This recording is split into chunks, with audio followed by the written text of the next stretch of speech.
চৰাইদেউৰ বুকুতে সোণাৰীৰ কাষতে আছে বগৰীগুৰি নামৰ ঠাইৰ নাম। এই ঠাইতে অতীতৰ বুকুতে সৈনিকসকলে গাইছিল বীৰত্বৰ গান। নমস্কাৰ বন্ধুসকল, টাইমছ অফ চাপাখাটি পেজলৈ আপোনালোকক স্বাগতম জনাইছোঁ। আপুনি যদি ফেচবুকত চাই আছে আমাৰ পেজটো ফ'ল' কৰি দিব, আৰু যদি ইউটিউবত চাই আছে আমাৰ চেনেলটো ছাবস্ক্ৰাইব কৰিবলৈ নাপাহৰিব। চৰাইদেউৰ বুকুত জাগে বীৰত্বৰ আহ্বান, বগৰীগুৰিৰ মাটিত লিখা অসমৰ গৌৰৱ গান। দগা নহয় কাপুৰুষতা কৌশলৰ এই নাম, বুদ্ধিৰ জোৰে জয় কৰিছিল অসমৰ বীৰ সন্তান। আজি আমি আহোম ৰজাৰ দিনৰ কিছু ইতিহাস বিজড়িত তথ্য লৈ আপোনালোকৰ কাষলৈ পুনৰবাৰ লৈ আহিছোঁ আমাৰ আন এটি ভিডিঅ'। ঢোলৰ তালে ৰণৰ ডাকে গুঞ্জৰে সেই কাল, আজিও নীৰৱে কথা কয় দগা যুঁজৰ স্থান। বুদ্ধিৰে জয় সাহসেৰে মান অসমৰ গৌৰৱ গাথা, বগৰীগুৰিৰ বুকুত জীয়াই ইতিহাসৰ কথা।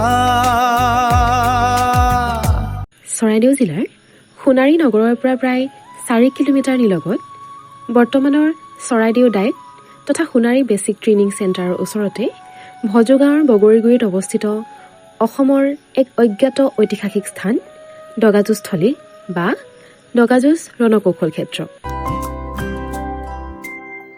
সময় বাগৰিল, যুগ সলনি হ'ল, মচি গ'ল বহু চিন, তথাপিও নীৰৱ মাটিয়ে কয় পাহৰি নাযাবি মোক কোনোদিন।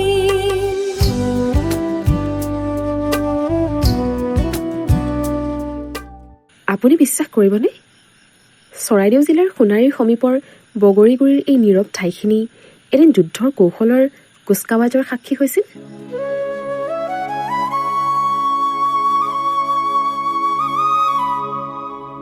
দগা শব্দটো শুনিলেই বহুতে বিশ্বাসঘাতকতা বুজে, কিন্তু ইয়াত দগাৰ অৰ্থ আছিল যুদ্ধৰ এক কৌশল।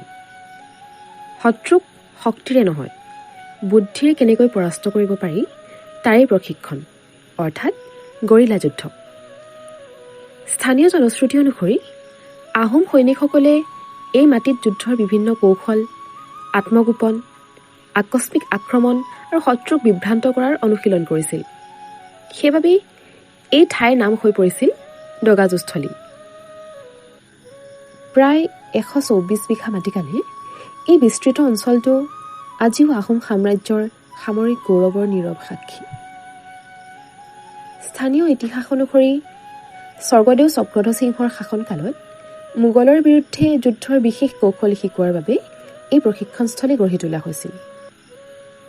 এই ঠাইত আজিও দেখা যায় কিছুমান মাটিৰে সজা টিলা, যিবোৰৰ উচ্চতা প্ৰায় 10 ফুটৰ পৰা 51 ফুটলৈ। এই টিলাবোৰৰ মাজে মাজে নিৰ্মাণ কৰা হৈছিল সৰু সৰু খাল, যাতে সৈনিকসকলে আত্মগোপন কৰি শত্ৰুৰ ওপৰত আকস্মিক আক্ৰমণ চলাব পাৰে। এয়াই আছিল আহোম সেনাৰ অনন্য যুদ্ধ কৌশল দগাযুঁজ। সময় সলনি হ'ল, কিন্তু বগৰীগুৰিৰ এই ঐতিহাসিক ভূমি আজিও অতীতৰ বহু স্মৃতি বুকুত সামৰি থিয় হৈ ৰ'ল। এই অমূল্য ঐতিহ্য সংৰক্ষণ কৰি ভৱিষ্যত প্ৰজন্মৰ বাবে জীয়াই ৰখাটো আমাৰ সকলোৰে দায়িত্ব। বৰ্তমান সোণাৰী সমষ্টিৰ বিধায়ক মাননীয় ধৰ্মেশ্বৰ কোঁৱৰদেৱে এই ঐতিহাসিক ঠাইখন সংৰক্ষণ কৰি পৰ্যটনস্থলী হিচাপে গঢ়ি তুলিবলৈ চৰকাৰক দাবী জনাইছে। আশা কৰোঁ অতি সোনকালেই এই ঐতিহাসিক দগাযুঁজস্থলী সংৰক্ষণ কৰাৰ লগতে পৰ্যটনস্থলীলৈ ৰূপান্তৰিত হ'ব। স্বৰ্গদেউ ঈশ্বৰ তোমাৰ সোণোৱালী শস্যৰ দেশত আজি মাথো ৰূপালী চুলিৰ ভৰ। দুখৰ হাজাৰটা সুমনি